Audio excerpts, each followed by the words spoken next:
সত্য পালন করবা দুইটা। এক নম্বর সত্য হচ্ছে ঈমান আনয়ন করবা, দুই নম্বর সত্য হচ্ছে তোমরা ভালো কাজ করবা, ভালো আমল করবা। তাহলে আমি আল্লাহ তোমাদের যে জান্নাত, সবচেয়ে দামি যে জান্নাতের ফটক, যে জান্নাতের দরজা, জান্নাতুল ফিরদাউসের দরজা দিয়ে তোমাদেরকে আমি আল্লাহ জান্নাতে পাঠিয়ে দিব। সকলে বলি সুবহানাল্লাহ। আমাদের কাঙ্ক্ষিত মেহমান আব্দুল বারী রাশিদ ভাই অপেক্ষমান চলে আসছেন, কিছুক্ষণের মধ্যে আপনাদের সম্মুখে চলে আসবেন। এজন্য মেহেরবানি করে আমরা এখনো যারা বাইরে অবস্থান করছি, দয়া করে অনুগ্রহ করে এই কোরআনুল কারীমের মাহফিলে চলে আসুন। কেননা এটার ইজ্জত, এটার মান সম্মান ধরে রাখার দায়িত্ব আমাদের এলাকাবাসীর। এজন্য এখনো যারা বাইরে আছেন মেহেরবানি করে কোরআনের মাজলিসে চলে আসুন। আল্লাহ রাব্বুল আলামিন বললেন তিনি দান করবেন কি? তোমাদের বাঞ্ছিত আরো একটি অনুগ্রহ। আল্লাহ আমাদের আরো একটা অনুগ্রহ দান করবেন। আল্লাহর প্রতি আমরা যদি বিশ্বাস স্থাপন করি, জিহাদ করি জানমাল দিয়ে, তাহলে বাঞ্ছিত আরো একটা অনুগ্রহ দান করবেন আল্লাহ, সাহায্য, আসন্ন বিজয়। এবং আল্লাহর যে বিজয় আসবে এটা কোনো সন্দেহ না, আসন্ন বিজয় চলে আসবে। ফাতহুন করিব, আল্লাহর পক্ষ থেকে অবশ্যই মুমিনরা বিজয় লাভ করবে, এতে কোনো সন্দেহ নেই। এজন্য অতীতের যুদ্ধতে দেখেন, আমাদের বদরের যুদ্ধে কয়জন মধ্যে মুজাহিদ ছিলেন বলেন তো দেখি? 313 জন। আর কাফিরদের সৈন্য সংখ্যা ছিল কত? সহস্রাধিক, 1000-এর অধিক, তাই না? 1000-কে জয়ী করলো কত? 313 জন। এজন্য আমাদের ইসলামের জয় পরাজয় মেজরিটি মাইনরিটি দিয়ে হয় না, আল্লাহর পক্ষ থেকে যখন ফায়সালা এসে যাবে তখন আমাদের বিজয় অনিবার্য, ঠিক কিনা?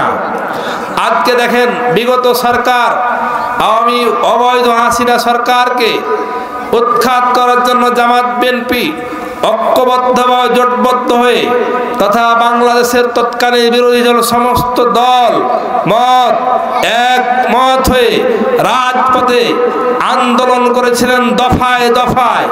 এরপর তাকে নামাতে পারেনি। আল্লাহর পক্ষ থেকে যখন আবার আল্লাহ যখন রাজি হয়ে গেলেন, আল্লাহর ফায়সালা যখন চলে আসলো 5 আগস্টে 2024 সালে, দেখেছেন আমাদের কমলমতি তরুণরা রাজপথে আন্দোলন হানলো। সে জায়গায় আমাদের বিভিন্ন দল মত ব্যক্তিবর্ণ নির্বিশেষে সকলেই সেটাকে সাপোর্ট জানালো, স্বাগতম করলো। সকলেই জান মালকে উপেক্ষা করে রাজপথে ঝাঁপিয়ে পড়লেন। আল্লাহর পক্ষ থেকে বিজয় অবশ্যই চলে এলো। আল্লাহর পক্ষ থেকে নাসরুল্লাহ, আল্লাহর সাহায্য চলে এলো অতি দ্রুত। যাদেরকে সুদীর্ঘ 16টি বছর ধরে আন্দোলন করে যাদেরকে রাষ্ট্র ক্ষমতাচ্যুত করা যায় নাই, ক্ষণিকের মধ্যেই আল্লাহর ইশারায় 5 আগস্টে ছাত্রদের আন্দোলনের মাধ্যমে তৎকালীন বিরোধী আওয়ামী সরকার আলহামদুলিল্লাহিল আকরামাল্লাযী খালাকাল ইনসানা ওয়া কাররামা ওয়া আল্লামাহু মিনাল বায়ানি মা লাম ইয়ালাম। ফাসুবহানাল্লাযী লা ইহসা ইমতিনানুহু বিল লিসানি ওয়ালা বিল কলাম। আউযু বিল্লাহি মিনাশ শাইতানির রাজীম। বিসমিল্লাহির রহমানির রহিম।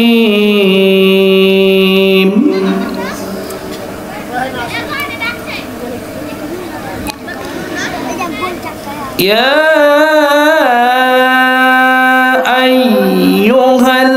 আইয়ুহাল্লাযীনা আমানু হাল আদুল্লুকুম আলা تجارة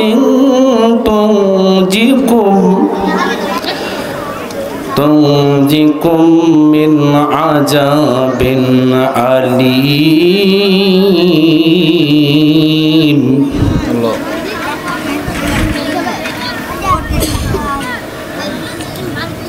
إن الله وملائكته يصلون على النبي يا أيها الذين آمنوا صلوا عليه وسلموا تسليما. নবীর সানে সকলেই দুরূদ পড়ি আল্লাহুম্মা। কোরআনের মাহফিলে কোরআন থাকবে তো কোরআন নেই সব কিছু করতে করতে ওয়ালা আলি সাইয়্যিদিনা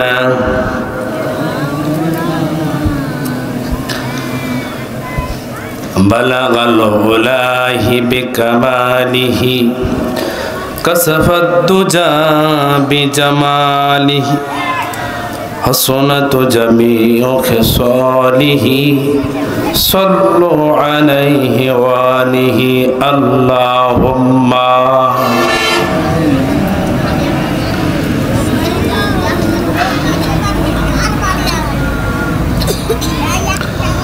وعلى آل سيدنا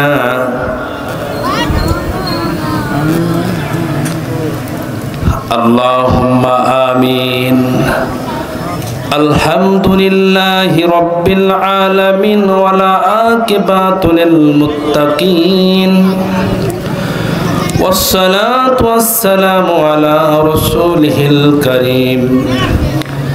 ربنا ظلمنا أنفسنا وإن لم تغفر لنا وترحمنا لنكونن من الخاسرين.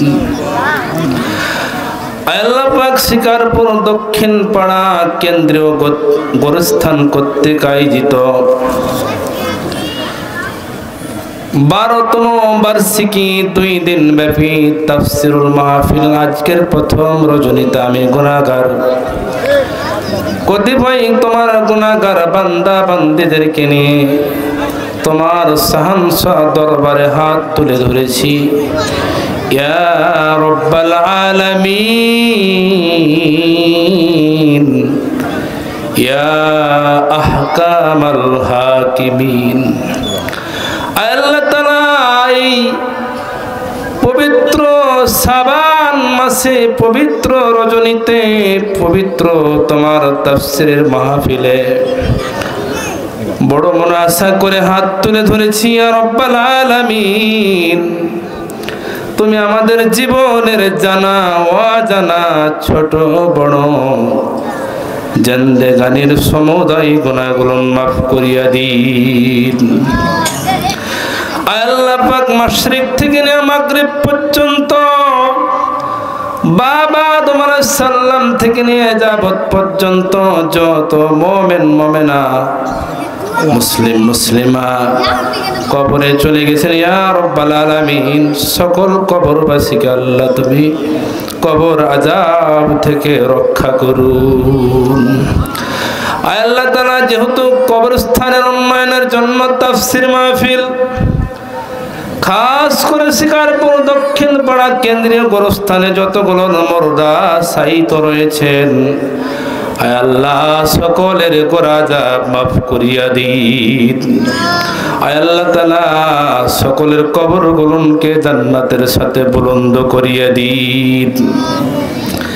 ইয়া রাব্বাল আলামিন উহুদ খন্দক বদর থেকে নিয়ে যাবত পর্যন্ত ইসলামের পক্ষে যারা নিজেদের জীবনকে দিয়ে দিল উৎসর্গ করলো আল্লাহ পাক সকলের ভুল ভ্রান্তি মাফ করে দিয়ে সকলকে শহীদি মর্যাদা দিয়ে দাও। আয় আল্লাহ তাআলা আমাদের সকলকে ইসলামের খাদেম হিসাবে কবুল করিয়া নাও। আয় আল্লাহ আমাদের ইলম শক্তি বাড়ায় দাও, ইমানি শক্তিকে মজবুত করে দাও। আল্লাহুম্মা বাল্লিগনা রমাদান, রব্বানা লা তুজিগ কুলুবানা বাদা ইয হাদাইতানা ওয়া হাব লানা মিন লাদুনকা রাহমা ইন্নাকা আনতাল ওয়াহ্হাব। রব্বিরহামহুমা কামা রব্বায়ানি সগীরা। সুবহান রাব্বিকা রব্বিল ইজ্জাতি আম্মা ইয়াসিফুন ওয়া সালামুন আলাল মুরসালিন ওয়ালহামদুলিল্লাহি রাব্বিল আলামিন। মুআজ্জাজ মুহতারাম সভাপতি, মঞ্চে উপবিষ্ট আজকের তাফসীর মাহফিলের প্রধান অতিথি, আমন্ত্রিত ওলামায়ে হযরত, আমার সম্মুখে তৌহিদি ইসলাম প্রিয় জনতা, পদ্মার অন্তরালে পদ্মানিশি মা এবং বোনেরা, সকলের প্রতি আমার আবারও সালাম, আসসালামু আলাইকুম ওয়া রাহমাতুল্লাহ। আমি পবিত্র কুরআনুল কারীমের সূরা সফ থেকে আলোচনা করব ইনশাআল্লাহ। ওমা তৌফিক ইল্লা বিল্লাহ। আপনারা শেষ পর্যন্ত থাকবেন তো? থাকবেন? কারা কারা চলে যাবেন একটু হাত তুলেন। মাশাআল্লাহ, সচেতন আছেন সবাই, সচেতন। কোরআনের মাহফিলে তাফসীর শুনলে মন, চোখ দিলে হবে না, চোখের সাথে মন মগজ কাজে লাগাতে হবে, মনোযোগী হওয়া লাগবে। অমনোযোগী হলে আলোচনা শুনে কোনো ফায়দা পাবেন না। আজকে আমাদের মাইন্ড সেটআপ চেঞ্জ করা দরকার। আজকে বাড়ির মহল্লার পাশে তাফসীর, ভালো তাফসীর পরিবেশন করা হলো, মানুষ আগ্রহ থাকে না, শুধুমাত্র ভাইরালের দিকে চোখ। শ্রোতার যেমন উদ্দেশ্য খারাপ, কমিটিরও উদ্দেশ্য, কমিটি চাচ্ছে লোক কিভাবে বেশি হবে, শ্রোতা চাচ্ছে কিভাবে ভাইরাল বক্তা আসবে। এই যে আমাদের বিভিন্ন মুসিবতের সম্মুখীন হচ্ছে আমরা। এক সময়ের মাহফিলগুলো কি হেদায়েত দিয়ে ভরা ছিল, এখন রসে, রং তামাশায়, ভাইরাল নিয়ে আমরা ব্যস্ত। আমার আপনার একটা বিষয়ের উপর আমল করতে পারি, সেটা আমার নাজাতের ওসিলা হয়ে যেতে পারে, হতে পারে কিনা? ইনশাআল্লাহ হতে পারে। এজন্য আমরা কোরআনের মাহফিলকে কোনোটাই খাটো বলবো না, ছোট বলবো না। ছোট্ট তাফসিরে যাওয়ার দরকার নাই। এই ধরনের হচ্ছে না, বড় বক্তা নিয়ে আসতে হবে তাহলে যাব। আমরা আসলে আমাদের মানসিকভাবে আমাদের যে পরিবর্তন আনা দরকার, সেটা অতীব জরুরি। আজকে বিভিন্ন সমস্যার সম্মুখীন হয়ে যাচ্ছে শ্রোতা, কমিটি, বক্তা, সম্মিলিত অবস্থায় বিচ্ছিন্নতায় ভুগতেছে। এখানে হয়েছে, বাচ্চারা থামো, ওটিকে সরাই দাও তো, বিভিন্ন জায়গায় দিয়ে দাও। আল্লাহ রাব্বুল আলামিন পবিত্র কুরআনুল কারীমের সূরাতুল সফের মধ্যে আল্লাহ তাআলা সুন্দর করে বলেছেন, আল্লাহ রাব্বুল আলামিন আমাদের কিউরিসিটি, আমাদের চাহিদা বাড়ানোর জন্য বললেন, ও ইমানদার ঘরেরা, আমি কি তোমাদেরকে এমন একটা ব্যবসায়ীর কথা বলে দেব, যে ব্যবসা করলে তোমরা মর্মন্তুক শাস্তি থেকে, কঠিন শাস্তি থেকে, আল্লাহর কঠিন পাকড়াও থেকে তোমরা রক্ষা পাবা। কে বললেন কথা? আল্লাহ পাক নিজে বলছেন, আমি কি তোমাদেরকে এমন একটা ব্যবসার কথা বলে দেব, যে ব্যবসা করলে তোমরা জাহান্নামের কঠিন আযাব থেকে মুক্তি লাভ করবা। এই ব্যবসার কথা শোনা লাগবে না লাগবে না বলেন? এটা কোত্থেকে বললাম? আমি মন গড়া কথা বললাম না কুরআনুল কারীম থেকে বলেছি? কোরআন থেকে বলেছি। সম্প্রতি আমাদের সাবেক এমপি মহোদয় হারুন আর রশিদ, চিনেন? চাঁপাইনবাবগঞ্জ বাড়ি। উনি অনেক সময় আমাদেরকে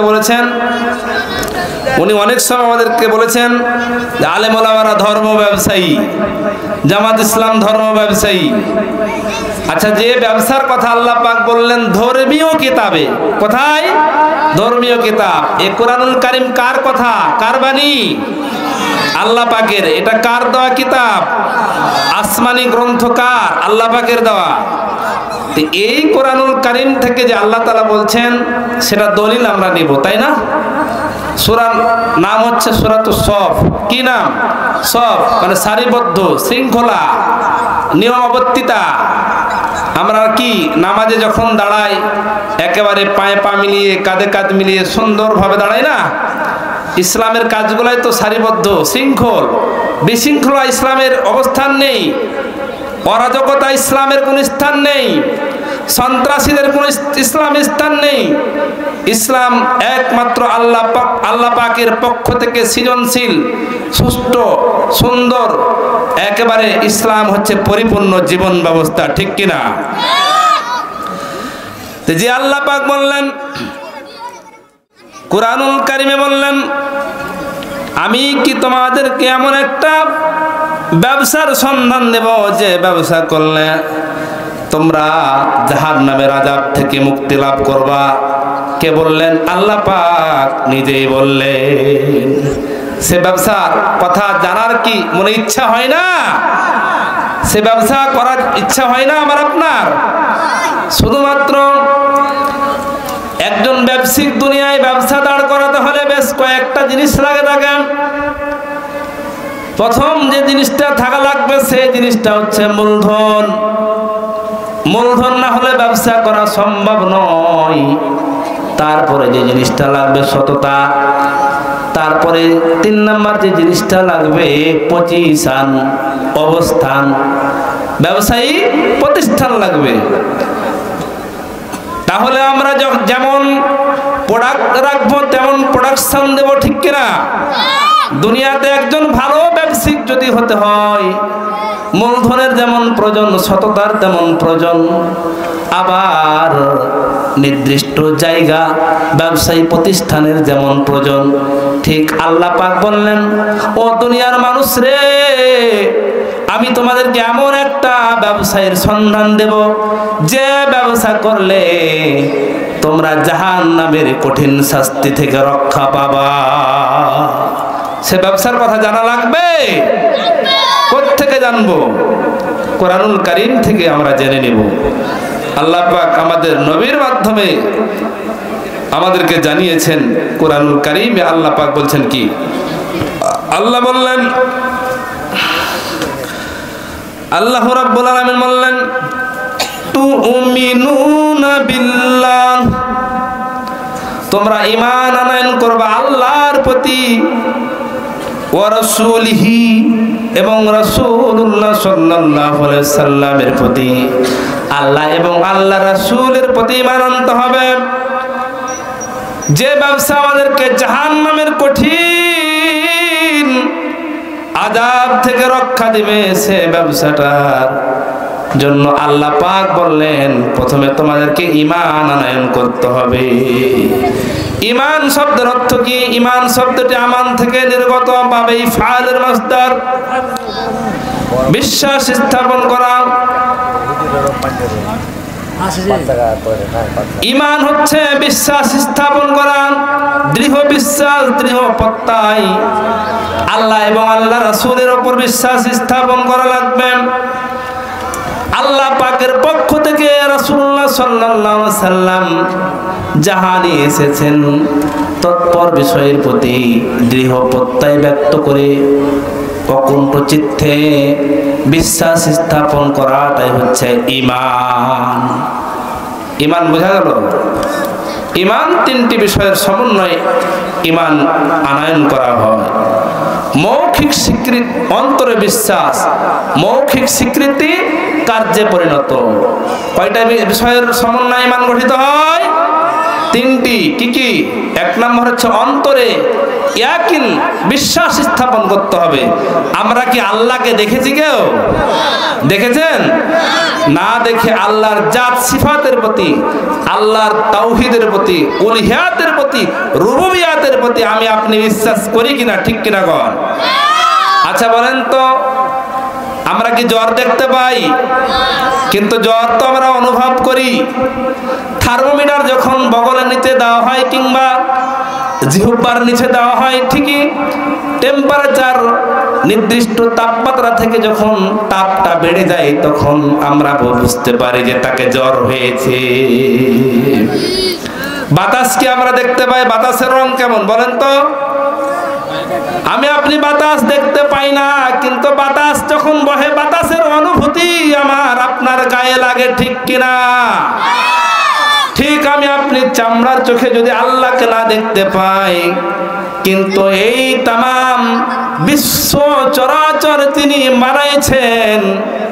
একটা বাস, একটা ট্রাক, একটা মোটরসাইকেল যদি একজন ড্রাইভার ছাড়া চলতে না পারে, তাহলে সাতটা আসমানকে যিনি সুবিন্যস্ত করে স্তরে স্তরে করে সুন্দর করে সৃজনশীল করে বানাইছেন, অসংখ্য অগণিত নক্ষত্র, গ্রহ, উপগ্রহ, চাঁদ, সূর্য সুন্দর করে সাজাইছেন। তামাম জমিন, বিস্তীর্ণ জমিনকে, সুবিশাল জমিনকে বানাইছেন বিছানা স্বরূপ। তাহলে কি এগুলো আল্লাহ পাকের? আল্লাহ ছাড়া, একজন ড্রাইভার ছাড়া, একজন সস্তা ছাড়া কি চলতে পারে? পারে না। একটা যেমন বাস, একটা ট্রাক, একটা ড্রাইভার ছাড়া চলতে পারে না, ঠিক আমার আল্লাহ ছাড়া এই পৃথিবীর সমস্ত অচল। এজন্য আমরা আল্লাহর উপরে বিশ্বাস স্থাপন করব। আমানতু বিল্লাহ, কার প্রতি বিশ্বাস স্থাপন করব? আল্লাহর প্রতি। সম্মানিত হাজিরিন, ঈমান এমন একটি বিষয়, ঈমান এমন একটা পাওয়ারফুল জিনিস। ঈমান আনয়ন করার দরুন আপনাদের শিকারপুর দক্ষিণ পাড়াতে কিন্তু কোনো হিন্দু সম্প্রদায় নাই, কিন্তু আমাদের দায়পুকুরিয়াতে আছে, তাই না? রতন নাম শুনেছেন?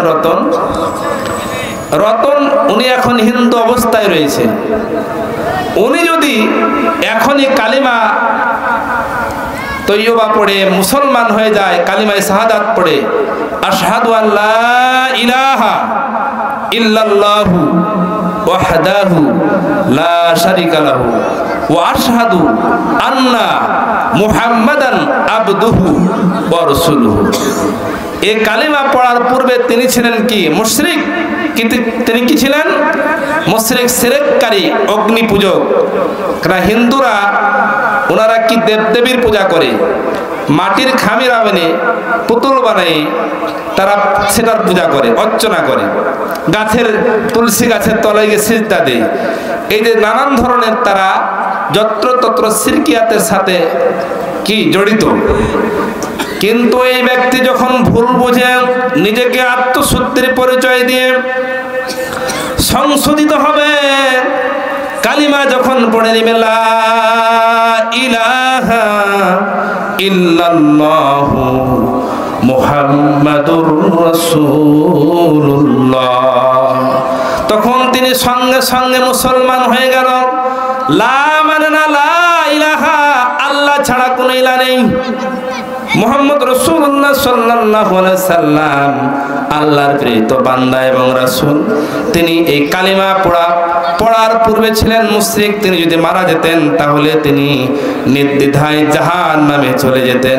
কালিমা যেমনে পড়ে নিল, কালিমা পড়ার পর সঙ্গে সঙ্গে তার জীবনের সমস্ত আল্লাহ গুনাহ মাফ করে দিয়ে ওই ব্যক্তি আল্লাহ পাকের প্রতি ঈমান আনার দরুন কালিমা পড়লো 12টা 1 মিনিটে। সে যদি 12টা 2 মিনিটে মারা যায়, সে কোথায় যাবে? আল্লাহর জান্নাতে চলে যাবে। সকলে বলে সুবহানাল্লাহ।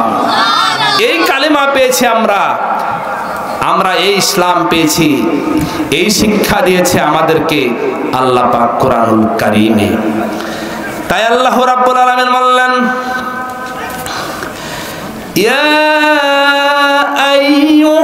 আইয়ুহাল্লাযীনা আমানু, হে ইমানদারগণ, হে বিশ্বাসীগণ, হাল আদুল্লুকুম আলা তিজারাতিন তুনজিকুম মিন আযাবিন আলীম, আমি কি তোমাদেরকে এমন একটা ব্যবসার কথা বলে দিব যে ব্যবসা করলে তোমরা কঠিন জাহান্নামের আযাব থেকে রক্ষা পাবা। সকলে বলে সুবহানাল্লাহ। এত বড় ব্যবসায়ের কথা বললেন যে ব্যবসা করলে আমি আপনি পরকালে নাজাত পেয়ে যাব, জাহান্নামের কঠিন মর্মন্তুদ শাস্তি থেকে আমাকে আপনাকে থেকে যে আল্লাহ বাঁচাইয়ে নেবেন, সে ব্যবসায়ের কথা আমাদেরকে জানা লাগবে না লাগবে না বলে? তাহলে ব্যবসার কথা কোরআনুল কারিমে আছে না নাই? চিল্লায় কোন আছে না নাই? যারা নাদান মূর্খ, কোরআন খুলে দেখে নাও, সূরাতুস সফ আয়াত নাম্বার হচ্ছে 11। আল্লাহ পাক নিজে বললেন, আমি তোমাদেরকে যে ব্যবসার কথা বলবো, এমন একটা ব্যবসার কথা যে ব্যবসা করলে তোমরা জাহান্নামের কঠিন শাস্তি থেকে মুক্তি লাভ করবা। আল্লাহ বললেন, তুমিনুনা বিল্লাহ, ব্যবসা করতে যে জিনিসটা তোমাদেরকে লাগবে, যে মূলধনটা, সেটা হচ্ছে তুমিনুনা বিল্লাহি ওয়া রাসূলিহি, তোমরা আল্লাহ এবং আল্লাহ রাসূলের প্রতি বিশ্বাস স্থাপন করতে হবে। আমি আপনি আল্লাহ এবং আল্লাহ রাসূলের উপর যদি বিশ্বাস স্থাপন না করি, তাহলে আমার আপনার এই ধরনের ব্যবসা দিয়ে কোনো লাভ হবে না।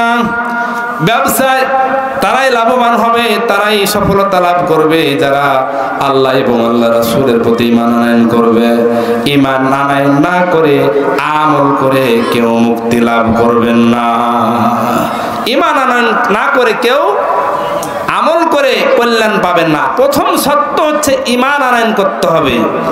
তাই আমাদের বলা হয়েছে না, বিশ্বনবী করিম সাল্লাল্লাহু আলাইহি সাল্লামের হাদিস, আখলিস দীনাকা ইয়াকফিকাল আমালুল কলিল, যে তোমরা তোমাদের ঈমানকে খাঁটি করো, ঈমানকে পিউরিফাই করো, খাঁটি করো, তাহলে তোমাদের অল্প আমলই নাজাতের ওসিলা হয়ে যাবে। ঠিক কি না? আমরা আমাদের ঈমানকে খাঁটি করেছি তো? খাঁটি করেছি। আমাদের প্রত্যেকের ঈমানকে খাঁটি করা লাগবে।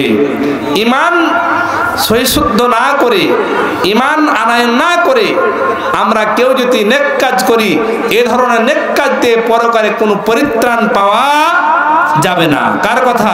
আল্লাহ পাকের কথা। এজন্য আল্লাহ বলছেন, ইয়া আইয়ুহাল্লাযীনা আমানু ওয়া আমিলুস সলিহাত, হে বিশ্বাসীগণ, তোমরা আগে ঈমান আনয়ন করবা, তারপরে নেক কাজ করবা। একটি আরেকটির সাথে হচ্ছে পরিপূরক। আগে ঈমান আনয়ন করা লাগবে পূর্ব সত্য। ঈমান আনয়ন না করে কেউ যদি নেক কাজ করে, এ ধরনের নেক কাজ দিয়ে কোনো কল্যাণ নাই। কেননা আমাদের ভারতের নরেন্দ্র মোদী, উনি যদি মসজিদ বানায়, এটা কল্যাণকর কাজ কিনা? মাদ্রাসা বানায় দেয়, মাদ্রাসার টিচারদের বেতন দেয়, মসজিদের ইমামদের বেতন ভাতা দেয়, অভুক্ত অসহায় মানুষের বাসস্থানের জায়গা দান করেন, অভুক্তকে খাদ্য খাওয়ান, তাদেরকে ভাতা দেন। এরপরে লোকটা জান্নাতি না জাহান্নামী? কেন? কারণ কি? তিনি হচ্ছেন মুশরিক। কেননা তিনি কালিমা পড়ে নাই, কালিমা পড়ে নাই। এই জন্য আল্লাহর প্রতি, আল্লাহর উলুহিয়াতের প্রতি, রুবুবিয়াতের প্রতি তার আস্থা বিশ্বাস না থাকার দরুন এ ধরনের তার নেক কাজ দিয়ে কোনো কল্যাণ লাভ হবে না। আবার একই কাজ যদি আব্দুর রহমান, আব্দুল্লাহ, তিনি ঈমান আনয়ন করলেন আল্লাহ এবং আল্লাহ রাসূলের প্রতি, তাওহীদের প্রতি, রিসালাতের প্রতি, আখিরাতের প্রতি, আল্লাহ পাকের আসমানি গ্রন্থের প্রতি, পরকালের প্রতি, তাকদীরের প্রতি, এই 6টা বিষয়ের প্রতি যদি আব্দুল্লাহ বিশ্বাস আনার পর সে যদি মসজিদ বানায়, নামাজ পড়ে, অভুক্তকে খাদ্য খাওয়ায়, বস্ত্রহীনকে বস্ত্রের ব্যবস্থা দান করেন, যাদের বাসস্থান নাই আশ্রয়নের ব্যবস্থা করেন, তাহলে এই ব্যক্তিটা ঈমান আনয়ন যেমনি করেছে তেমনি নেক কাজ করেছে। এজন্য ঈমান আনয়ন করার দরুন তার প্ল্যাটফর্মটাকে সহি জায়গায় আল্লাহ তাআলার সত্য সে পালন করেছে, এজন্য সে আল্লাহর জান্নাতে চলে যাবে। সুবহানাল্লাহ। সত্য দুইটা, জান্নাত পাবেন কোনটা? বড়টা। আল্লাহ তাআলা বলছেন, ইয়া আইয়ুহাল্লাযিনা আমানু ওয়া আমিলুস সলিহাত, তোমরা ঈমান আনয়ন করবা, নেক কাজ করবা, কানাত লাহুম জান্নাতুল ফিরদাউসি নুজুলা। সকলে বলি আলহামদুলিল্লাহ। এই কাজটা করা যাবে? করা যাবে? কারা কারা করতে চান একটু হাত চাড়া আমার আল্লাহকে সাক্ষী করেন, হাত চাড়েন। লিল্লাহি তাকবীর, লিল্লাহি তাকবীর। আমরা ঈমান এনেছি, ঈমানের উপর অবিচল থাকবো, আল্লাহকে সাক্ষ্য দিচ্ছি আল্লাহ ছাড়া অন্য কাউকে ইলাহ মানি না, মানব না। যতই জেল জুলুম নির্যাতন নিষ্পেষণ পরীক্ষা নিরীক্ষা আসুক না কেন, আমরা আল্লাহ এবং আল্লাহ রাসূলের মত এবং পথের বাইরে আমরা যাব না। আল্লাহ এবং আল্লাহ রাসূলের পথ এবং মত অনুসরণ করে সারাটা জীবন চলবো। আল্লাহর শেখানো, আল্লাহর মনোনীত জীবন ব্যবস্থা অনুযায়ী রাষ্ট্র, দেশ, পরিবার পরিচালনা করব। আল্লাহকে সকলে সাক্ষ্য আমরা দিতেছি, মহান আল্লাহ তুমি আমাদের একমাত্র ইলাহ, আর তোমার প্রেরিত বান্দা মুহাম্মদ সাল্লাল্লাহু আলাইহি সাল্লাম হচ্ছেন আমাদের নেতা। ঠিক কি না? সকলে হাত নামান। তাহলে আল্লাহ বললেন সত্য দুইটা তোমরা যদি পরিপূর্ণ করতে পারো, তাহলে আমি আল্লাহ রাব্বুল আলামিন তোমাদেরকে জান্নাতুল ফিরদাউসে নজুলা যে ঘোষণা দিয়ে দিলাম। আল্লাহ পাক সবচেয়ে যেটা জান্নাত, দামি জান্নাত, সে জান্নাতুল ফিরদাউসের ফটক দিয়ে আমাকে আপনাকে আল্লাহ তাআলা ঢুকাই দিবেন। এজন্য ঈমান না এনে আমলের কোনো গুরুত্ব নেই।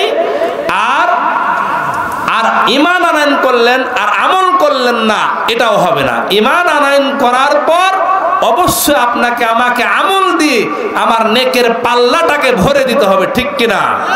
নইলে পারে আমি ঈমান এনেছি ঠিক, কিন্তু আমার যদি আমল ভালো না থাকে, আমি আমলের চলে নেক কাজ না করি, কালিমা, নামাজ, রোজা, হজ, যাকাত, আমরা অসহায় মানুষের সেবা, শুশ্রূষা, রোগীদের সেবা, আমরা দরিদ্র অসহায় লোকদের সাহায্য, এগুলো যদি আমরা না করি, এগুলো না করি, তাহলে আল্লাহ পাকের সরাসরি জান্নাতে আমরা প্রবেশ করতে পারবো না। এজন্য আসুন আমরা ঈমান আনয়ন করি, পাশাপাশি নেক কাজ করি। আজকে আমার টপিক হচ্ছে, আলোচ্য বিষয় হচ্ছে আল্লাহর দেওয়া ব্যবসা, আল্লাহর ঘোষণাকৃত যে ব্যবসা, সে ব্যবসাটা আমরা জেনে নেব। আল্লাহ বললেন তুমিনুনা বিল্লাহ, তোমরা ঈমান আনবা আমি আল্লাহর প্রতি। কার প্রতি ঈমান আনতে হবে? আল্লাহর প্রতি। ওয়া রাসূলিহি, এবং রাসূলুল্লাহ সাল্লাল্লাহু আলাইহি সাল্লামের প্রতি ঈমান আনতে হবে। আল্লাহ এবং আল্লাহ রাসূলের প্রতি ঈমান আনতে হবে। আমরা যদি কেউ মনে করি যে আমরা শুধুমাত্র আল্লাহর প্রতি ঈমান আনবো, আল্লাহর উলুহিয়াত ও রুবুবিয়াতকে স্বীকৃতি দেব, কিন্তু রাসূলুল্লাহ সাল্লাল্লাহু আলাইহি সাল্লামের প্রতি ঈমান আনবো না, রাসূলুল্লাহ সাল্লাল্লাহু আলাইহি সাল্লামকে নেতা বলে স্বীকার করব না, তাহলে আপনার কোনো লাভ হবে না। কেননা আল্লাহ বলছেন, রাসূলুল্লাহ সাল্লাল্লাহু আলাইহি সাল্লামের এতই মর্যাদা আল্লাহ তাআলা বাড়াইছেন। আল্লাহ বলছেন সূরাতুল ইমরানের মধ্যে, আতিউল্লাহ ওয়ার রাসূল, আতিউল্লাহ ওয়া আতির রাসূল, আল্লাহ এবং আল্লাহ রাসূলের আনুগত্য করতে হবে। ঠিক কি না? তাহলে রাসূলুল্লাহ সাল্লাল্লাহু আলাইহি সাল্লামের প্রতি আমরা ঈমান এনেছি, রাসূলুল্লাহ সাল্লাল্লাহু আলাইহি সাল্লামকে নেতা বলে আমরা মেনে নিব। এজন্য আমাদের মুসলমানদের নেতাকে আখিরে জামানার পয়গম্বর হযরত মুহাম্মদ সাল্লাল্লাহু আলাইহি সাল্লাম হচ্ছেন একমাত্র আমাদের নেতা। আকাশের নিচে জমিনের উপরে বিশ্ব নবীর চেয়ে আর কোন দামি নবীও আসেন নাই, এর চেয়ে কোন দামি নবী আদম থেকে নিয়ে ঈসা পর্যন্ত, নবী আব্দুল্লাহর পুত্র, আমিনার নয়নমণি, আমাদের উম্মতের অন্যতম রাহবার, আমাদের কামলিওয়ালা, তিনি এমন নবী, তিনি নবীদের নবী। সকলে বলে সুবহানাল্লাহ। আমার নবী কি? নবীদেরও তিনি নবী। এজন্য তো আমার রাসূলুল্লাহ সাল্লাল্লাহু আলাইহি সাল্লামকে বলা হয় কি সাইয়্যিদুল মুরসালিন। উনি নবীদেরও, উনি রাসূলদেরও সর্দার ছিলেন। ঠিক কি না? এজন্য আমরা আল্লাহ এবং আল্লাহ রাসূলের প্রতি ঈমান আনবো। যে ব্যবসাটার কথা আল্লাহ বললেন, প্রথমে আল্লাহর প্রতি ঈমান আনতে হবে, তারপরে রাসূলুল্লাহ সাল্লাল্লাহু আলাইহি সাল্লামের প্রতি ঈমান আনতে হবে। আল্লাহ রাব্বুল আলামিন বললেন, ওয়া তুজাহিদুনা ফি সাবিলিল্লাহ। আল্লাহ পরবর্তীতে বললেন, অথবা তোমরা জিহাদ করবা ফি সাবিলিল্লাহ, আল্লাহর পথে আমাদেরকে জিহাদ করা লাগবে। জিহাদ শব্দটি জুহুদুন থেকে এসেছে। এটা হচ্ছে প্রাণপণ চেষ্টা করা, heart and soul try again, বারবার চেষ্টা করা। জিহাদ হচ্ছে দুই প্রকার। কয় প্রকার?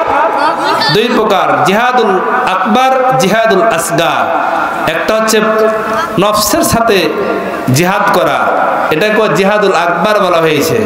আর জিহাদুল আসগার হচ্ছে শত্রুদের সাথে, ইসলামের দুশ্মনদের সাথে, কাফের, মুরতাদ, মুশরিক, বেদুইন, নাস্তিক, ইহুদিদের সাথে যুদ্ধ করা জিহাদুল আসগার। জিহাদ হচ্ছে দুই প্রকার। এই যে সামনে রমজান আসতেছে, রমজান আসতেছে, আমরা সকলে একটা দোয়া পড়ি, আল্লাহুম্মা বাল্লিগনা রমাদান। রাসূলুল্লাহ সাল্লাল্লাহু আলাইহি সাল্লাম যখনই শাবান মাস পেতেন, রজব শাবান, তখনই বলতেন, আল্লাহ আমাকে রমজান পর্যন্ত পৌঁছায় দাও। সকলে বলে আলহামদুলিল্লাহ। আল্লাহ আমাদেরকে রমজান পর্যন্ত যেন পৌঁছায় দেন, আমাদেরকে হায়াতটাকে আল্লাহ তাআলা বাড়াইয়ে দেন। সকলে বলে আমিন। এই যে রমজান মাসে আপনাকে আমাকে পরীক্ষা দিতে হবে, ঠিক না? এটাও একটা জিহাদ। শুধুমাত্র আমরা বলি কি, অস্ত্র নিয়ে আমরা রাজপথে বিরোধীদের সাথে, ইসলামের শত্রুদের সাথে অস্ত্র ঝাঁপিয়ে পড়াটাকে জিহাদ বুঝি। কিন্তু জিহাদের সংজ্ঞা নিয়ে নিন আজকে। এক নম্বর যে জিহাদটা করতে হবে সেটা হচ্ছে নফসের সাথে, নফসের খায়সার সাথে, প্ররোচনার সাথে যুদ্ধ করাটা হচ্ছে জিহাদুল আকবার, বড় জিহাদ। এই যে রমজান আসতেছে, শয়তান আপনাকে অসহসা দিবে যে শীতের কনকনে ভোর রাত্রে সুবহে সাদেকের পূর্বে আমাদেরকে যে সেহরি খাওয়া লাগে, এই সেহরি খাওয়ার কোনো দরকার নেই, রোজা না করলে কি অসুবিধা হবে, দুনিয়ার মানুষকে গোপনে পর্দার আড়ালে খানা খেয়ে ফেলবো, খাদ্য পানি খেয়ে ফেলবো, আল্লাহর কথা মানবো না। আপনাকে শয়তান তো এই ধরনের খটকা দেয় কি না?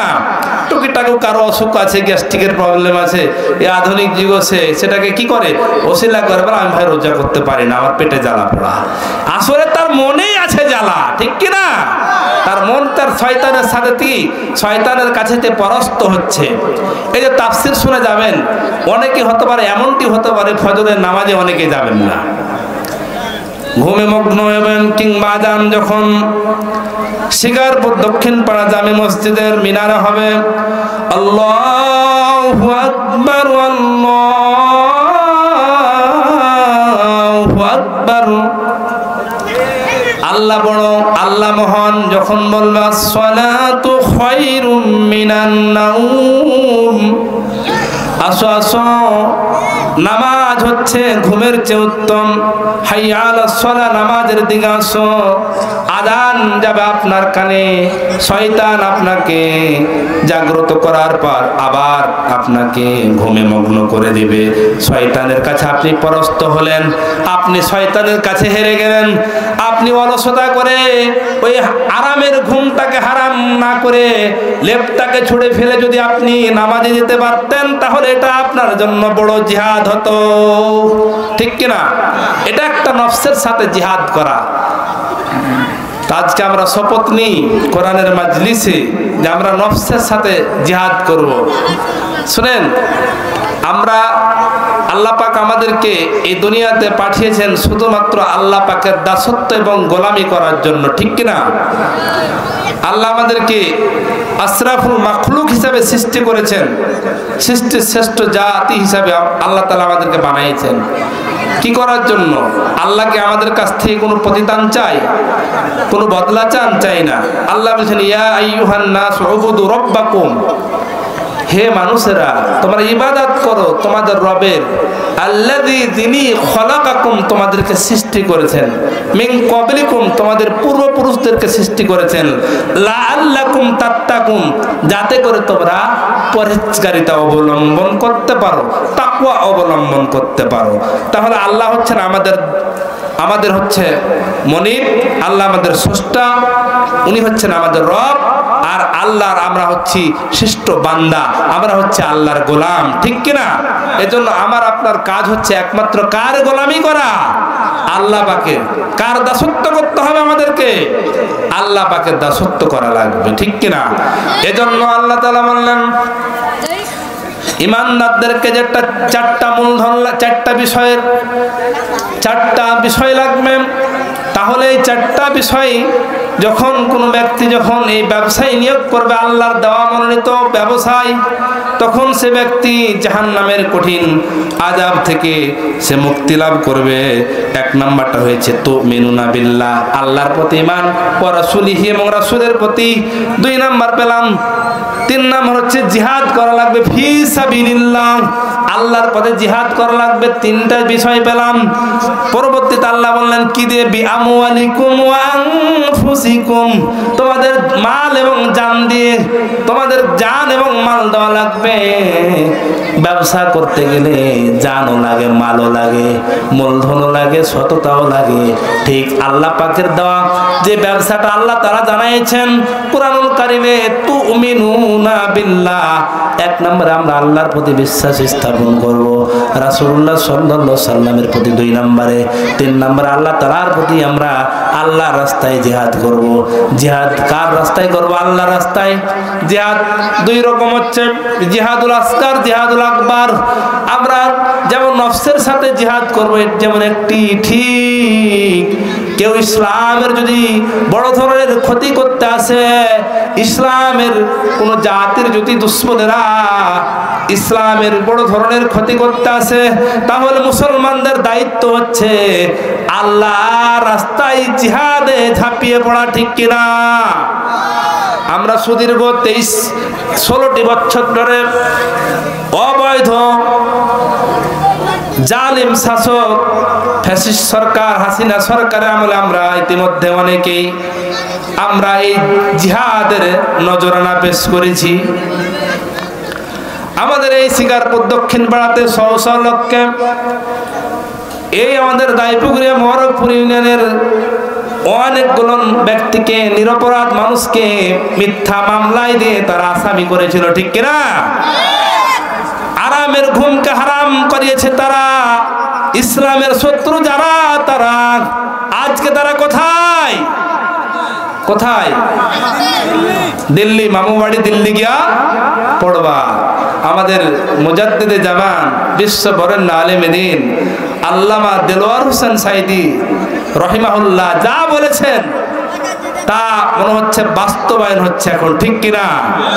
তিনি বলেছিলেন এমন একদিন সময় আসবে 12 কোটি মানুষ একটু ঝাঁকানি দিবে আর মামা বাড়ি দিল্লি গা পড়বা, ঠিক কিনা?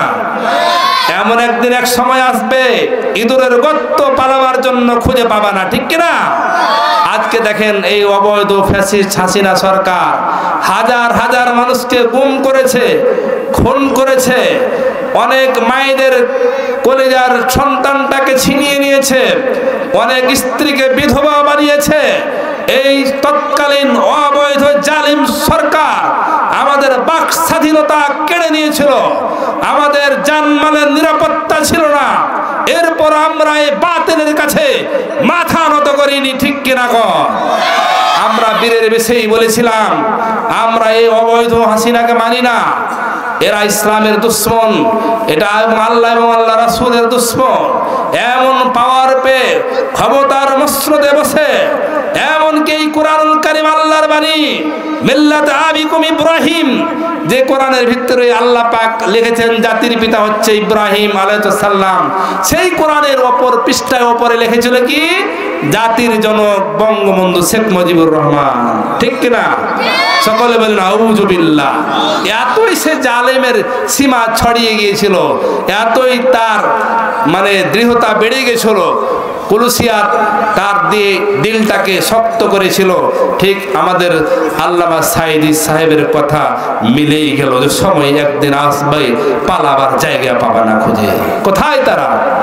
আজকে দিলীপ বড়ুয়া, হারুন, আমাদের কুখ্যাত একটা সন্তান শিবগঞ্জের চাঁপাইনবাবগঞ্জ নুরুল এসপি, এরা সারা দুনিয়াটাতে, সারা বাংলাদেশে একটা ট্রাস্ট কায়েম করেছিল। অনেক মানুষকে, নিরপরাধ মানুষকে ঘর থেকে উঠিয়ে নিয়ে তাদেরকে আয়না নামক আয়না ঘরে তাদেরকে রাখা হয়েছিল। যে নির্যাতন আয়ামে জাহিলিয়াতের যোগ্য হার মানিয়েছে বর্তমান নব্য জাহিলিয়াতের অবৈধ সরকার হাসিনা সরকার, ঠিক কিনা? অনেক আমাদের ব্যারিস্টার আজমি সহ, আরমান সহ অনেক দেশের যারা মেধাবী ছাত্র বুয়েটে রুয়েটে এদেরকে বিভিন্ন জায়গায় গুম করলো, খুন করলো, হত্যা করলো, ঠিক কিনা?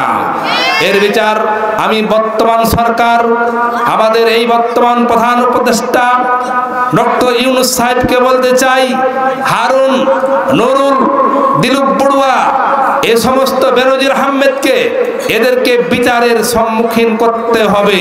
এরা কোথায়? এই জাতির কাছে তাদেরকে দাঁড় করতে হবে, জাতির চেহারা সম্মুখে তাদেরকে দাঁড় করাতে হবে, ঠিক কিনা? এদেরকে বের করা হোক, উদ্যত আহ্বান জানায়। এরা মানুষকে, নিরপরাধ মানুষকে যেভাবে জুলুম চালিয়েছে, এদের রেহাই এই দুনিয়া তো হবে না, পরকালও তারা মাপ পাবে না। কেননা এরা মানুষের মানবাধিকার হরণ করেছিল। আমাদের হিউম্যান রাইটস আমাদের কিছুই ছিল না, মানবাধিকারের বক্তব্য ছিল, কিন্তু প্রকৃতপক্ষে বাংলাদেশে কোনো মানবাধিকার ছিল না। মানুষের বাক স্বাধীনতাকে হরণ করে নিয়েছিল, মানুষ ন্যায্য কথা বলতেও পারতো না, ঠিক কিনা? এজন্য বলা হয়েছে, আল্লাহ রাসূল বলেছিলেন, আফদালুল জিহাদু মান ক্বালা কালিমাতু হক ইনদা সুলতানিন জাইর। অবৈধ জালিম সরকারের বিরুদ্ধে হক কথা বলাটা হচ্ছে একটা উত্তম জিহাদ, ঠিক কিনা? এই হক কথা বলতে গিয়ে আমাদের আমির হামজা সহ এরকম বাংলাদেশের কতিপয় তরুণ উদীয়মান বক্তাদেরকে আয়না ঘরে ভরেছিল, বিভিন্ন রিমান্ডে নিয়েছিল, আমাকে সহ জেলে ভরেছে। আমাদের মতো অনেক নেতাকর্মীকে বিনা দোষে বিনা অপরাধে বছরের পর বছর ধরে, মাসের পর মাস, দিনের পর দিন ধরে অবৈধ এই সরকার আমাদেরকে অন্যায়ভাবে কারাগারে বন্দী করে রেখেছিল, ঠিক কিনা? এজন্য আল্লাহ পাক বললেন, আমরা কার পথে জিহাদ করব? ফি সাবিলিল্লাহ, আল্লাহর পথে জিহাদ করব। আমরা আল্লাহর পথে জিহাদ করব, তাগুতের পথে নয়। জিহাদ করতে গেলে আমাদেরকে যে সমস্ত বিষয়ের প্রতি গুরুত্ব প্রদান করতে হবে, 1 নম্বরে ঈমান আনয়ন করতে হবে আল্লাহর প্রতি, 2 নম্বর আল্লাহ রাসূলের প্রতি, 3 নম্বর আমাদেরকে কি কাজটি করতে হবে? আমাদেরকে জিহাদ করতে হবে আল্লাহর পথে। 4 নম্বর যে কাজটা লাগবে, জিহাদ করতে হলে আমাদেরকে মাল দিতে হবে। তোমাদেরকে মাল দিয়ে আল্লাহর পথে জিহাদ করতে হবে। আল্লাহ তাআলা বললেন,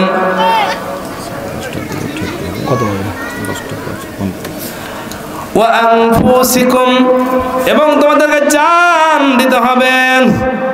জিহাদ করতে হলে আমাদেরকে জান এবং মাল দিয়ে আল্লাহর রাস্তায় জিহাদ করতে হবে, ঠিক কিনা? জান এবং মাল দিয়ে আল্লাহর রাস্তায় জিহাদ করতে হবে। তাহলে আল্লাহ তাআলা আমাদেরকে বললেন, যালিকুম খায়রুল লাকুম ইন কুনতুম তা'লামুন, এটি তোমাদের জন্য উত্তম, তা যদি তোমরা বুঝতে। তাহলে আল্লাহ তাআলা বললেন, আল্লাহর দেওয়া ব্যবসাটা আমরা জেনে নিলাম কি? আল্লাহর দেওয়া ব্যবসাটা হচ্ছে আল্লাহর পথে জান এবং মাল দিয়ে জিহাদ করতে হবে। জিহাদ ফি সাবিলিল্লাহ, আল্লাহর পথে আমাদেরকে জিহাদ করতে হবে, আল্লাহর রাস্তায় আমাদের জান দিয়ে মাল দিয়ে আল্লাহর রাস্তায় আমাদেরকে জিহাদ করতে হবে। তাহলে আমরা যদি এই 5টা বিষয়ের প্রতি আপনি যদি গুরুত্ব আরোপ করি, তাহলে আল্লাহ বললেন, তাহলে আমি তোমাদেরকে কঠিন জাহান্নামের আযাব থেকে রক্ষা করব। এখন বলেন, যে সমস্ত রাজনৈতিক লিডাররা বলে যে কোরআন ব্যবসায়ী, ধর্ম ব্যবসায়ী, এখন বলেন এই পবিত্র কোরআনুল কারিমে ব্যবসার কথা পেলেন কিনা? বলেন, পেয়েছেন? অবশ্যই পেয়ে গেলেন। আল্লাহ তাআলা বললেন, বুঝলাম আল্লাহ এবং আল্লাহ রাসূলের প্রতি ঈমান আনলাম, আল্লাহর পথে জিহাদ করলাম, আল্লাহর প্রতি জান এবং মাল দিলাম। তাহলে আল্লাহ আমাদেরকে কি দিবে? এই ব্যবসা করে আমাদের লাভ কি হবে? এই লাভটা আল্লাহ পাক পূর্বে জানাই দিয়েছেন। ব্যবসার মূলধন কি কি লাগবে এর আগে আল্লাহ পাকে ব্যবসার লাভের কথাটা জানিয়ে দিয়েছেন। দুনিয়ার ব্যবসার সাথে আল্লাহ পাকের ব্যবসার কোনো মিল নেই। আপনি আমের ব্যবসা করি, একটা আম কিনে গাছে, লাভ হবে কি লস হবে এটা আল্লাহু আলাম, আল্লাহ ভালো জানেন।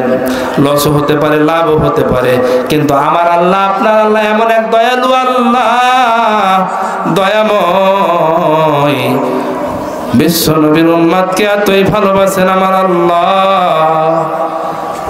আল্লাহ জানাই দিলেন, তোমরা যদি এই ব্যবসা করো আমি আল্লাহ তোমাদেরকে কঠিন জাহান্নামের আযাব থেকে রক্ষা করব।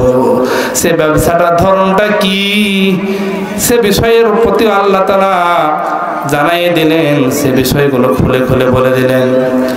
এবার আল্লাহ তাআলার কাছে আরজ করি, আল্লাহ তুমি তো জাহান্নামের কঠিন আযাব থেকে রক্ষা করবা। এই ব্যবসা করলে তাহলে ব্যবসা করে আযাব থেকে মুক্তি পাবো, কিন্তু পুরস্কার পাবো কিনা আল্লাহ বলে দাও। আল্লাহ পরবর্তী আয়াতে বলে দিলেন, পরবর্তী আয়াতে আল্লাহ তাআলা বললেন, ইয়াগফির লাকুম যুনুবাকুম, তোমরা যদি এই ব্যবসা করো আমি তোমাদের জীবনের সমুদায় গুনাহ মাফ করে দেব। সকলে বলে সুবহানাল্লাহ। আমরা জীবনে দুনিয়াতে মানুষ জেনে না জেনে, বুঝে না বুঝেন, শয়তান রসওয়াসায় নফসের প্ররোচনায় শয়তানের খপ্পরে পড়ে অনেক সময় ভুল করে বসি। এই ভুল মাফ করতে পারেন কে? তিনি কে? আল্লাহ তাআলা জানাই দিলেন, তোমরা যদি এই ব্যবসা করো আমি আল্লাহ ঘোষণা দিলাম তোমাদের জীবনের সমুদায় গুনাহ মাফ করে দিব। ওয়ায়ুদখিলকুম জান্নাতিন তাজরি মিন তাহতিহাল আনহার, আমি যেমন মাফ করব তোমাদের জীবনের পাপ রাশি গুনাহ খাতা যেমন মাফ করে দিব। ওয়ায়ুদখিলকুম, তোমাদেরকে প্রবেশ করাবো জান্নাতিন তাজরি মিন তাহতিহাল আনহার, এমন এক জান্নাতে প্রবেশ করাবো যে জান্নাতের পাদদেশ দিয়ে নিচ দিয়ে নহর প্রবাহিত। আল্লাহ পাক বললেন, এই ব্যবসা যদি তোমরা করতে পারো, আমার সত্য যদি তোমরা মেনে নাও, আমি আল্লাহ তোমাদের জীবনের সমস্ত গুনাহ মাফ করে দেব। আল্লাহ আমি তোমাদের গুনাহ যেমনি মাফ করব, তেমনি আবার তোমাদেরকে জান্নাত দিয়ে পুরস্কৃত করে দেব। সুবহানাল্লাহ। কেমন আমার আল্লাহর দয়া দেখেন। দুনিয়াতে কারো যদি অপরাধ করেন, ও অপরাধীকে আপনার ওই ব্যক্তি মাফ করতে পারে কিন্তু কিছু দিতে পারে না।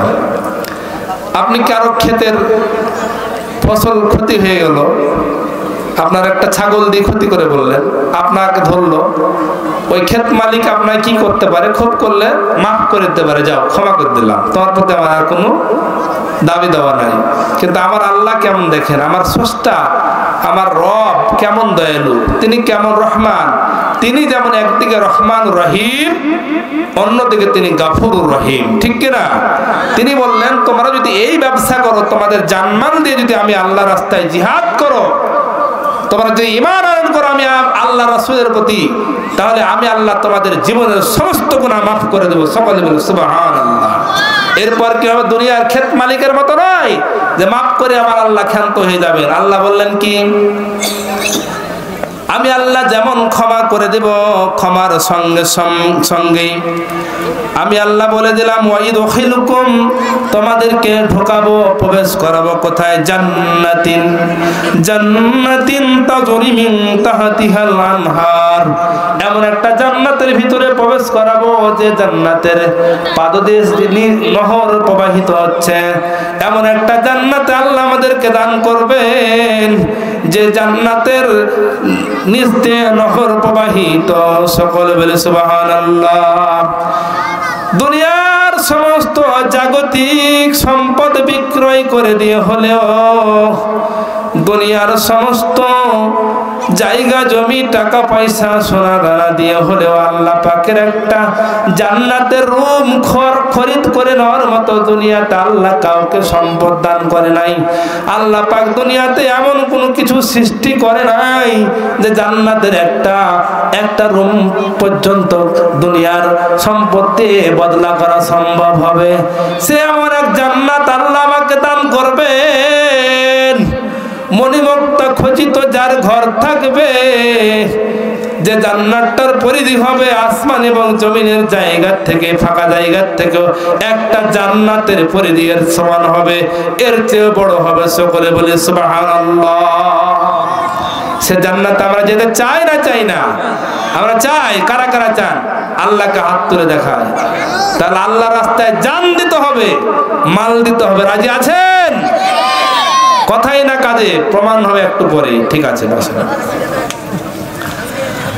আল্লাহ রাব্বুল আলামিন বললেন وَمَسَاكِنَ طَيِّبَةً فِي جَنَّةِ عَدْنٍ। এমন একটা বাসস্থান আল্লাহ তাআলা দান করবেন, এমন একটা ঘর আল্লাহ তাআলা আমাদেরকে দান করবেন জান্নাতের ভিতরে, যে জায়গাটা স্থায়ী একটা বাসগৃহ, উত্তম একটা বাসগৃহ আল্লাহ তাআলা জান্নাতে দান করবেন। জালিকাল ফাউজুল আজিম। এটি হচ্ছে আল্লাহ পাকের পক্ষ থেকে মহা সাফল্য। ও আল্লাহর বান্দারে, দুনিয়ায় অনেক ব্যবসা করার জন্য মধ্যরাত পর্যন্ত ছোটাছুটি করি, সকাল থেকে নিয়ে মধ্যরাত পর্যন্ত। এরপর বেনিফিট হবে কি লস হবে, লাভ হবে আমি আপনি জানি না, একমাত্র জানেন কি আল্লাহ। কিন্তু আমাকে আপনাকে এমন একটা ব্যবসার সংবাদ আল্লাহ তাআলা জানিয়ে দিলেন, যে ব্যবসার লাভের কথা আল্লাহ পাক পূর্বেই ঘোষণা দিয়েছেন। এজন্য আমাদের কিউরিসিটি, আমাদের জানার চাহিদা আল্লাহ বাড়িয়ে দিয়েছেন। হাল আদুল্লুকুম, আমি কি বলে দিব তোমাদেরকে, তিজারাতিন তুনজিকুম মিন আযাবিন আলিম, যে ব্যবসা তোমাদেরকে জাহান্নামের কঠিন শাস্তি থেকে, কঠিন আযাব থেকে রক্ষা করবে। তাহলে আমি আপনি জেনে নিলাম সে ব্যবসাটা কি। আল্লাহ এবং আল্লাহ রাসূলের প্রতি বিশ্বাস, আল্লাহর পথে জিহাদ করা, জান এবং মাল দিয়ে আল্লাহ এবং আল্লাহর পথে জিহাদ করা, এটা আমাদের ব্যবসা। এই ব্যবসা যদি আমি আপনি করতে পারি, আল্লাহ আমাকে আপনাকে আমাদের জীবনের সমস্ত গুনাহ মাফ করে দেবেন। গুনাহ মাফ করে আমার আল্লাহ মাবুদ ক্ষান্ত হবেন নাই, বরং গুনাহ যেমন এক পক্ষে মাফ করবেন, পক্ষান্তরে আল্লাহ আমাকে আপনাকে স্থায়ী জান্নাতের বন্দোবস্ত ঘোষণা দিয়ে দিলেন। সম্মানিত হাজিরিন, আল্লাহ রাব্বুল আলামিন বললেন ওয়া উখরা তুহিব্বুনাহা নাসরুম মিনাল্লাহি ওয়া ফাতহুন করিব ওয়া বাশশিরিল মুমিনিন। আর একটা বাঞ্ছিত আল্লাহর পক্ষ থেকে অবধারিত একটা ঘোষণা, আল্লাহর পক্ষ থেকে, আল্লাহর পক্ষ থেকে, আল্লাহর পক্ষ থেকে অবধারিত, নির্ধারিত নাসরুম মিনাল্লাহ, আল্লাহর পক্ষ থেকে সাহায্য নাজিল হবে, এতে কোনো সন্দেহ নেই। আল্লাহ তাআলার প্রতি যদি আমরা ঈমান আনয়ন করি, রাসূলুল্লাহ সাল্লাল্লাহু আলাইহি সাল্লামের প্রতি ঈমান আনয়ন করি, আল্লাহ এবং আল্লাহ রাসূলের প্রতি বিশ্বাস স্থাপন করি, আল্লাহর পথে যদি জিহাদ করি আমাদের জান এবং মাল দিয়ে, যার নজর নাপেশ করেছে বিগত সময়ে বাংলার অসংখ্য তরুণেরা নিজেদের দাবি আদায়ের লক্ষ্যে রাজপথে নাট্য হিস্সা বুঝিয়ে দেওয়ার জন্য বাতিলকে পরোয়া না করে, তাগুতকে অস্বীকার করে, অন্যায়ের বিপক্ষে রাজপথে দাঁড়িয়ে আবু সাঈদের মতো, মুগ্ধর মতো যে সমস্ত যুবকেরা নিজেদের রক্ত এই পবিত্র বাংলার জমিনকে রক্তিম করে দিয়ে যারা শাহাদাতের নজর নাফিজ করলেন, আল্লাহ ওই সমস্ত তৌহিদদেরকে, তরুণদেরকে আল্লাহ তুমি ক্ষমা করে দিয়ে আল্লাহ তুমি জান্নাতের মেহমান বানাই দাও। সকলে বলে আমিন। জান্নাতে যদি কোনো ব্যক্তি চলে যায়, জান্নাত যদি পেয়ে যায়, তাহলে কি আর তার কোনো তার চাওয়া আছে নাকি? বলেন তো দেখি। আমি আপনি দুনিয়াতে যতই কল্যাণ করি, যতই আমি আপনি ভালো কাজ করি, আমেলসরি করি, আমি আপনি নামাজ পড়ি, রোজা করি, হজ করি, যাকাত দিই, এর পিছনে একটা মাত্র উদ্দেশ্য কি? আল্লাহ পাকের কঠিন আযাব থেকে মুক্তি, জাহান্নাম থেকে মুক্তি আর জান্নাত লাভের প্রত্যাশায় এগুলো আমরা করি, ঠিক কি না? এগুলো আমরা তো করি জান্নাত লাভের আশায়। এজন্য আল্লাহ রাব্বুল আলামিন যে সত্য দুইটা পবিত্র কুরআনুল কারীমে জানাইছেন, তোমরা সত্য পালন করবা দুইটা। এক নম্বর সত্য হচ্ছে ঈমান আনয়ন করবা, কেননা এটার ইজ্জত, এটার মান সম্মান ধরে রাখার দায়িত্ব আমাদের এলাকাবাসীর। এজন্য এখনো যারা বাইরে আছেন, মেহেরবানি করে কোরআনের মাজলিসে চলে আসুন। আল্লাহ রাব্বুল আলামিন বললেন তিনি দান করবেন কি? তোমাদের বাঞ্ছিত আরো একটি অনুগ্রহ।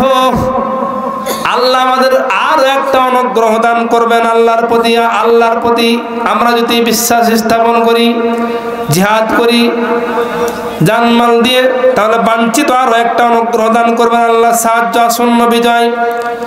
এবং আল্লাহর যে বিজয় আসবে এটা কোনো সন্দেহ না, আসন্ন বিজয় চলে আসবে।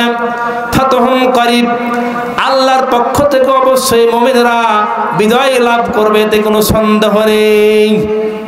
এজন্য অতীতের যুদ্ধতে দেখেন, আমাদের বদরের যুদ্ধে কয়জন মধ্যে মুজাহিদ ছিলেন বলেন তো দেখি? 313 জন। আর কাফিরদের সৈন্য সংখ্যা ছিল কত? সহস্রাধিক, 1000-এর অধিক, তাই না? 1000-কে জয়ী করলো কত? 313 জন। এজন্য আমাদের ইসলামের জয় পরাজয় মেজরিটি মাইনরিটি দিয়ে হয় না, আল্লাহর পক্ষ থেকে যখন ফায়সালা এসে যাবে তখন আমাদের বিজয় অনিবার্য, ঠিক কিনা? আজকে দেখেন বিগত সরকার, আওয়ামী অবৈধ হাসিনা সরকারকে উৎখাত করার জন্য জামাত বিএনপি ঐক্যবদ্ধ বা জোটবদ্ধ হয়ে তথা বাংলাদেশের তৎকালীন বিরোধী দল সমস্ত দল একমত হয়ে রাজপথে আন্দোলন করেছিলেন দফায় দফায়, এরপরও তাকে নামাতে পারেনি। আল্লাহর পক্ষ থেকে আমার আল্লাহ যখন রাজি হয়ে গেলেন, আল্লাহর ফায়সালা যখন চলে আসলো 5 আগস্টে 2024 সালে, দেখেছেন আমাদের কমলমতি তরুণরা রাজপথে আন্দোলন হানলো। সে জায়গায় আমাদের বিভিন্ন দল মত ব্যক্তিবর্গ নির্বিশেষে সকলেই সেটাকে সাপোর্ট জানালো, স্বাগতম করলো। সকলেই জান মালকে উপেক্ষা করে রাজপথে ঝাঁপিয়ে পড়লেন। আল্লাহর পক্ষ থেকে বিজয় অবশ্যই চলে এলো, আল্লাহর পক্ষ থেকে নাসরুল্লাহ, আল্লাহর সাহায্য চলে এলো অতি দ্রুত। যাদেরকে সুদীর্ঘ 16টি বছর ধরে আন্দোলন করে যাদেরকে রাষ্ট্র ক্ষমতাচ্যুত করা যায় নাই, ক্ষণিকের মধ্যেই আল্লাহর ইশারায় 5 আগস্টে ছাত্রদের আন্দোলনের মাধ্যমে তৎকালীন বিরোধী আওয়ামী সরকার বাধ্য হলো, তার ক্ষমতার মসনদ ভেঙে মুচড়ে চূর্ণ বিচূর্ণ হয়ে গেল, ঠিক কিনা কর?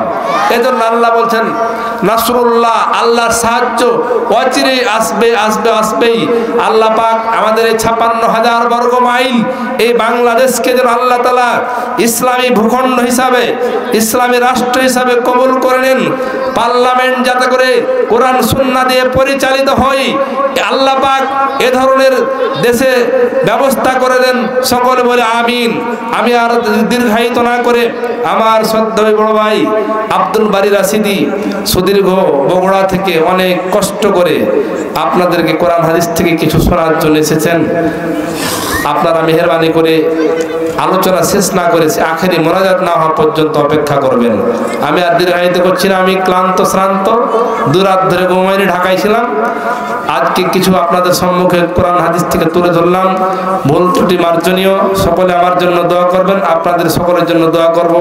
আমি এ আশা ব্যক্ত করে আমার সংক্ষিপ্ত আলোচনা শেষ করছি।